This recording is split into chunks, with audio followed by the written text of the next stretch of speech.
Our major weapon of struggle against apartheid oppression and exploitation is our people organized into mass formation of the democratic movement.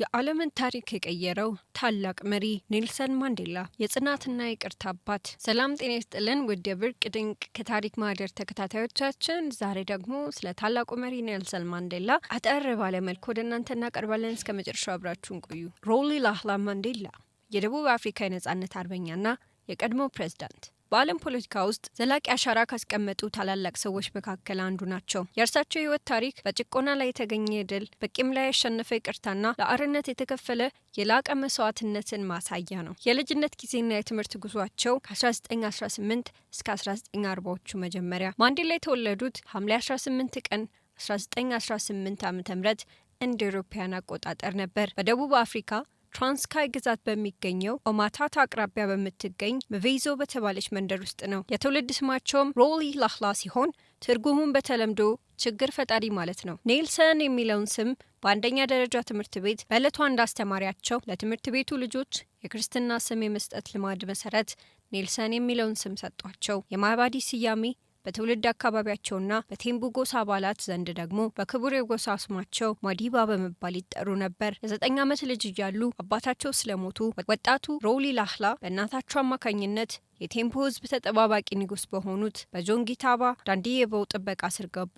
የሽማግሌዎችን የጦርነት ታሪኮች በመስማት ለህዝባቸው ነጻነት ለመታገል ህልም ማሳደር ጀመሩ። በፎርት ሃሊ ዩኒቨርሲቲና በዊትዋተርስራንድ ዩኒቨርሲቲ የህግ ትምህርትን ተምረው በ1942 ዓ.ም በህግ ተመርቀዋል። የህግ ባለሙያ መሆናቸው ለቀጣዩ ፖለቲካ ትግላቸው ትልቅ መሰረትን ጥሏል። ወደ ትግል መግባትና የአፓርታይድ ትግል መሪነት ከ1942 እስከ 1964 ዓ.ም የፖለቲካ እንቅስቃሴ መጀመሪያው በ24 ዓመታቸው የአፍሪካ ብሔራዊ ኮንግረስ አፍሪካን ናሽናል ኮንግረስ ANC የተባለውን ፓርቲ ተቀላቀሉ። በ1952 ዓ.ም የፓርቲው ምክትል ፕሬዝዳንት በመሆን የዘር መድሎን አፓርታይድ ስርዓትን በጽናት መታገል ጀመሩ። የአፓርታይድ ስርዓት ማንዴላ ህይወቱን የሰጠበት ስርዓት በደቡብ አፍሪካ በቆዳ ቀለም ላይ የተመሰረተ የጭቆናና የመለያየት ኢሰብአዊ ስርዓት ነበር።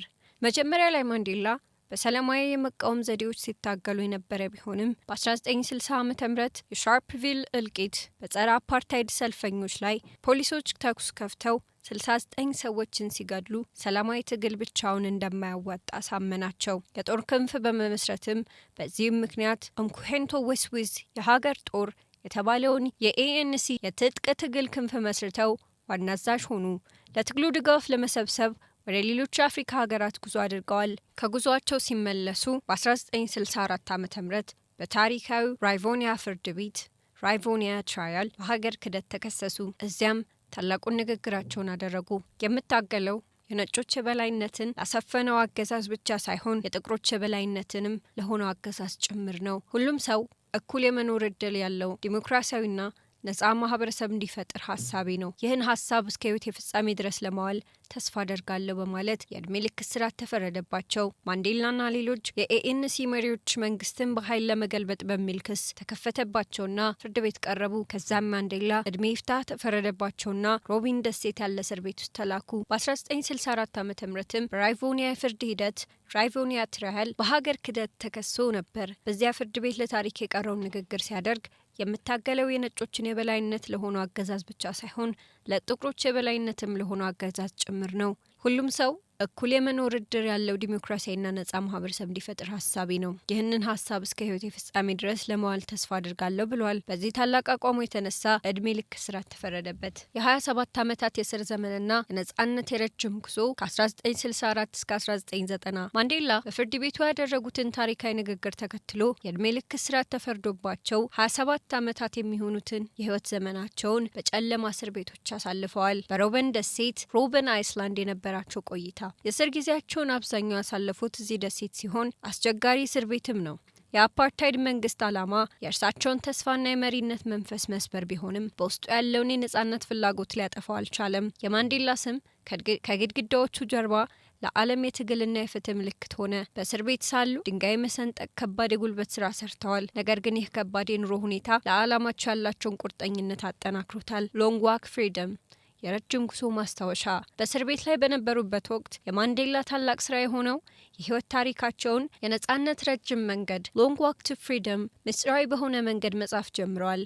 ይህ መጽሐፍ የእርሳቸው የግል ህይወትን ጉዞ፣ በአፍሪካ ብሔራዊ ኮንግረስ ANC የነበራቸውን ተሳትፎ፣ ለአፓርታይድ የተደረገውን ትግልና የ27 ዓመቱ የመከራ እስራት ዝርዝር ማስታወሻን የያዘ ነው። መጽሐፉ ከእስር ከተፈቱ በኋላ በ1994 ዓ.ም ታትሞ የወጣ ሲሆን ማንዴላ ከአሳሪዎቻቸው ጋር ስለነበራቸው ምስጢራዊ ድርድር፣ ስላሳዩት ተጋድሎና ከሁሉም በላይ ቂምንና በቀልን ትቶ ለእርቅና ሰላም ቅድሚያ ለመስጠት ያላቸውን እምነት በግልጽ አስቀምጧል። ይህ ስራ የእርሳቸውን ታላቅ ሰብአዊና የፖለቲካዊ ብስለት ለዓለም ለማሳየት ቁልፍ ሚናን ተጫውቷል። ከእስርም ከተፈቱ በኋላ በዓለም አቀፍ ደረጃ በደቡብ አፍሪካ የነጮች መንግስት ላይ በደረሰው ጫና ምክንያት በ1990 ዓ.ም ፌብሩዋሪ 11 ከእስር ተለቀቁ። ይህ ታሪካዊ ክስተት በደቡብ አፍሪካና በዓለም ላይ ታላቅ ተስፋን ፈጥሮ ነበር። አብዛኛው ሰው በቀልና ቂምን ይዘው ይመጣሉ ብሎ ቢጠብቅም ማንዴላ የመረጡት መንገድ የእርቅ የይቅርታና የአንድነትን ነበር። ማንዴላና የዚያን ጊዜው የደቡብ አፍሪካ ፕሬዝዳንት F.W. de Klerk የአፓርታይድ ስርዓትን በሰላማዊ መንገድ ለማጥፋት ቁርጠኛ ስምምነት በማድረጋቸው 1993 ዓ.ም በዓለም የሰላም የኖቤል ሽልማትን ተሸለሙ። በ1994 ዓ.ም በደቡብ አፍሪካ ለመጀመሪያ ጊዜ ዘርን ያገለለ ዲሞክራሲያዊ ምርጫ አደረገች።